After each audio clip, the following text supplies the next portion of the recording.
તો હવે આજે એક નાની એવી તમને ખાલી વાત કરી દઉં કે આજે છે ને પહેલી વાર આટલા વર્ષોની કથામાં મેં વ્યાસપીઠ જો બરાબર કર્યું હોય ને તો પહેલી વાર કરી છે. ડાંગર દાદાને મેં યાદ કર્યા છે હંમેશને માટે એ કરતા.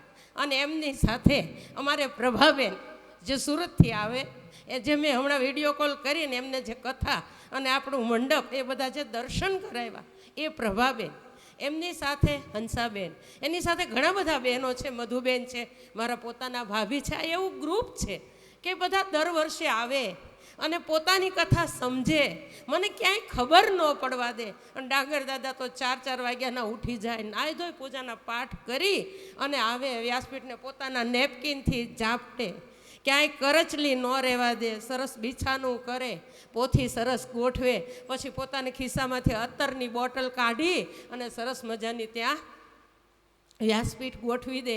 અહીં કે આઘું પાછું હોય તો એ સરસ કરી દે અને પછી અહીંયા નજર કરે. પણ એ ટીમ હતી આખી. એટલે આજે મેં એમને યાદ કર્યા છે તો આપણે દાદાને એવી પ્રાર્થના કરીએ કે આજે તમારો ડાંગર પરિવાર અહીંયા આવ્યો છે, બહુ બધા આવ્યા છે.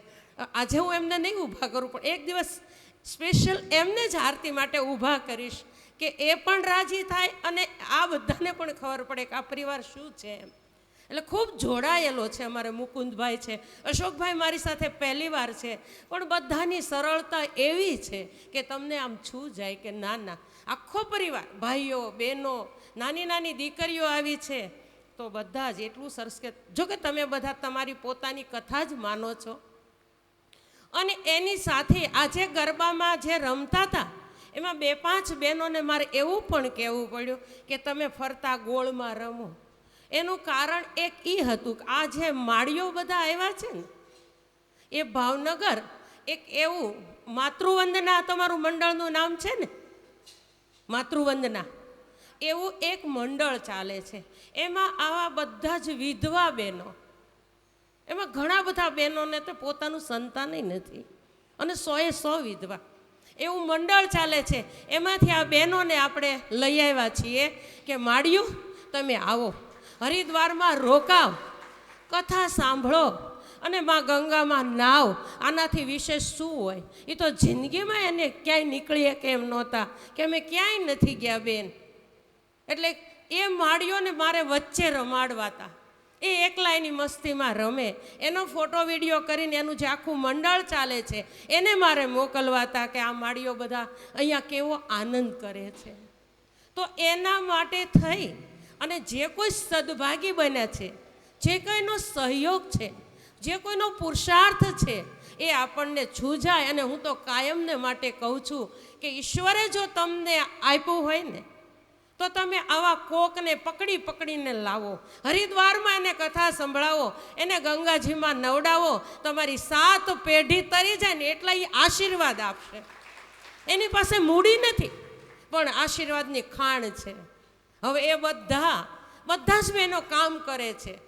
મારા ઘરે આવે, તમારા ઘરે આવે, બીજાના ઘરે જાય, કાંઈ એની ઉંમર કામ કરવાની નથી પણ આ પેટ કરાવે. હવે એ ક્યાં જઈ શકવાના હતા? એ માળીઓનું મારે આજે સન્માન લેવું છે. તો શાસ્ત્રીજી પછી લેશું કે અત્યારે લઈ લેવું છે?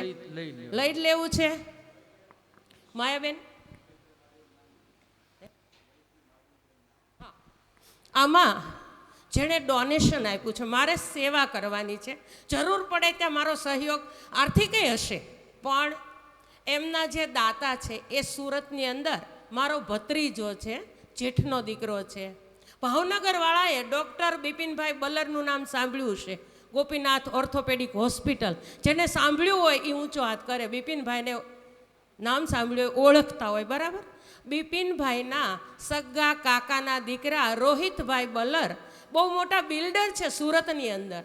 એણે કીધું કે કાકા એવા જે કોઈ હોય એને તમે લઈ જાઓ, તમે સેવા કરજો, એના પૈસાની ચિંતા નહીં કરતા, હું તમને આપી દઈશ. એટલે રોહિતભાઈ બલરનો પણ આપણે ખૂબ ખૂબ આભાર માનીએ અને તાળીઓ પાડીએ કે જે એ સહભાગી બન્યા તો મારી માળીઓ હરિદ્વારમાં આવી શક્યા છે. અને એવી જ રીતે એક બીજા આર્થિક જેણે સહયોગ કર્યો છે એવા અમારે ગઢડાના મોહનભાઈ ભીંગરાડિયાનું નામ હતું. આજે આપણે જે રસોયા છે ને એ બધા ગઢડાના છે. અને આપણા પપ્પુભાઈ છે ને એ તો એમની વાડીમાં જ રહે છે. હવે એણે પોતાનું મકાન બનાવ્યું.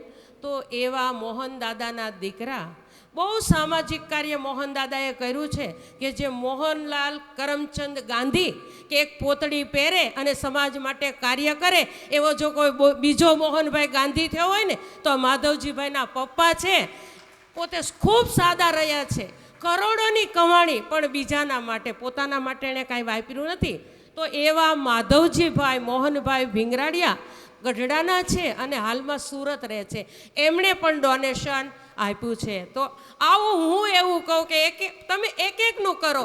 અહીંયા હા, હજી જો મને ભૂલાઈ જાત, આપણે અહીંયા દાદા બેઠા છે, લાભુ દાદા. એ પોથી વાંચે છે, એ આખું ભાગવત વાંચશે. અને એ અમારા વેવાય બિપિનભાઈ બિપિનભાઈ પટેલ જે અમેરિકાની અંદર રહેતા હતા એમ કહી શકાય. 3 મહિના પોતે અહીંયા ઇન્ડિયામાં રહ્યા. 22 ફેબ્રુઆરીએ અમેરિકામાં આવ્યા અને 3 માર્ચે અચાનક જ એટેક આવ્યો અને પોતે ધામમાં ગયા. પોતે જોવે છે કે વાતાવરણ સારું છે, હું ઘરના ફરતા બંગલામાં એક આંટો મારવા ઊભા થાય છે. 15-20 ડગલા ચાલ્યા હશે, ત્યાં એટેક આવ્યો અને ત્યાં જ એમનું પ્રાણ પંખેરું ઉડી ગયું છે. તો એમના માટે થઈને મેં પોથી માટે દાદાને બેસાડ્યા છે. તો દાદાના બેન અહીંયા આવ્યા છે. બેન આ બાજુ આવો. તો દાદાના બેન, હું અહીં કંઈક કામ માટે બહાર નીકળી હતી, મારે બહુ ઓછું બહાર જવાનું, મારે કામ હોય તો જ હું જાઉં. અહીંયા આવો બેન. તો બેન ને દાદા ને બધા ચા પીતા હતા. તો મને કે આવો જ. મેં કીધું ના એ કે. મેં કીધું ચૈતર મહિનો મારે તો બ્રાહ્મણની ચા પીવી? તો કે ના. પછી આવો બેન, એ બધી વાત થઈ. તો બેને એવું કીધું કે એક માજીનો જે ખર્ચો હોય ને એ મારે આપવો છે. હવે તમે વિચાર કરો, બેનના નામની તાળી પાડી દો કે અહીંયા આવી, એને ખબર નથી, પોતે બોમ્બેથી આવ્યા છે, પણ અહીંયા આવીને એવો એને સંયોગ થયો તો એમને પણ એવું સૂઝ્યું. તો આપણને ઈશ્વરે આપ્યું હોય તો આપવું, ન આપ્યું હોય તો કાંઈ જરૂર નથી. અને બાકી નહીં આપો ને તો એને લેતા તો આવડે જ છે. મને તમને નાખે દવાખાનામાં, ડૉક્ટર આપે બિલ, ક્યાં જાઓ? છૂટકો જ નથી. અને આ ડોશી માયુમાં જે બિલ નાખ્યું છે ને એને એ પૈસો તો દવાખાનામાં જવાનો જ નથી. એટલે આ માજીઓ છે ને અત્યારે સ્ટેજ ઉપર આવી જાય અને એમનું આપણે સન્માન કરીએ શાસ્ત્રીજીના હાથે જ. આવો માજીઓ, બધા ઊભા થાવ અને સ્ટેજ ઉપર આવો. બધી શબરીઓ છે એમ જોતા